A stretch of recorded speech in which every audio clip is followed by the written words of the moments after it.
Hello, I'm Ashley, and for my creative project, I watched and studied Persona, which is a 1966 film written and directed by Ingmar Bergman. This narrative film is a psychological drama about the discovery of identity for two different yet eerily similar women. After a somewhat bizarre opening scene that's filled with seemingly random and very photos and very harsh sounds, we're taken to an empty room with a young boy who's tracing an out of focus picture of a woman. The movie then shifts to the introduction of the protagonist, Elizabeth, who's a successful and apparently healthy actress who suddenly and inexplicably becomes mute. She's admitted to a health institution for evaluation and is put under the care of Nurse Alma, who's also the film's second main character and antagonist. Post-evaluation, it is recommended to Nurse Alma that she and Elizabeth spend the summer in an isolated beachside cottage to allow time for Elizabeth to recuperate. After the arrival at the cottage, there starts to be a subtle shift between the two characters and their identities. The shift is what drives the plot for the remainder of the film and where I would like to explore more about the meaning of the film. Bergman had a very unique style of writing and directing that highlighted a strong sense of ambiguity in the film.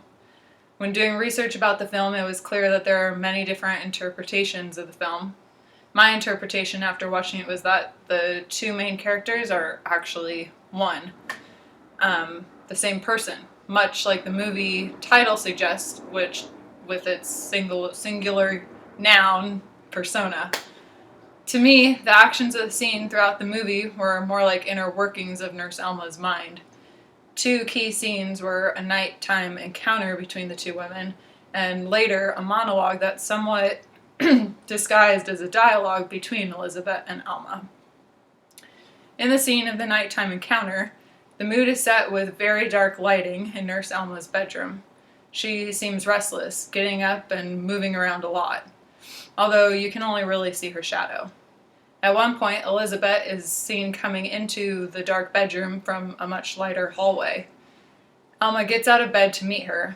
At this point, the two women share a close moment stroking each other's hair. This was the first scene where I thought the two characters could maybe be one.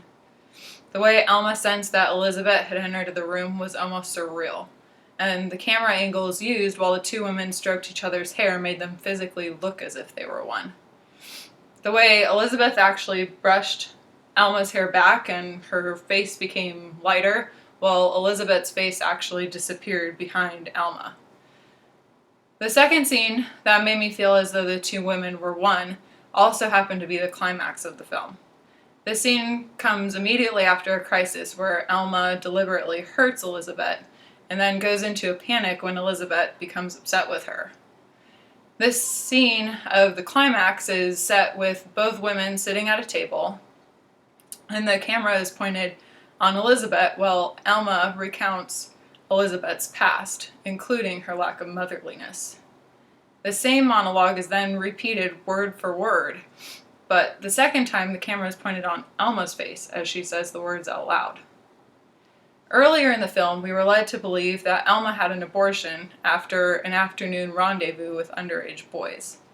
However, this monologue made me wonder if she did in fact have an abortion, or if she wasn't the one who had abandoned her child. In fact, I actually began to wonder if this scene was the one that ties in the boy from the beginning of the film.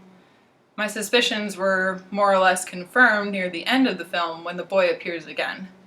This time, I realized that the face that he was tracing was actually the two women's faces being interchanged. In addition to these two specific scenes, it was actually Bergman's style he used throughout the whole movie that gave me some conviction in my interpretation of the film. For example, the cottage is not set on a beach with palm trees, but it's instead on a rocky cliffside beach, where the weather always seemed dark and stormy. He also created extreme isolation not just from the location of the cottage, by also making one of his main characters completely mute. Also, his use of imagery at the beginning and end of the film includes a reel of film. To me, this reel of film signified Alma's life, more or less. When she leaves the cottage, the dreamlike darkness is literally left behind. As I mentioned before, there are many interpretations of this film. Some are very simple, stating that what you see is what you get. Others are more complex. One interpretation I read felt that Alma and Elizabeth actually switch roles at some point in the film. The caring nurse becomes very childlike and bitter, while the actress slowly begins interacting more and more, and even speaking towards the end of the film. Although this movie is not the type that I would normally watch on a Friday evening, I appreciated the internal challenge that the film presented to me. Even though it was a low-budget film, I was also really impressed by what Bergman was able to create. Thanks for watching!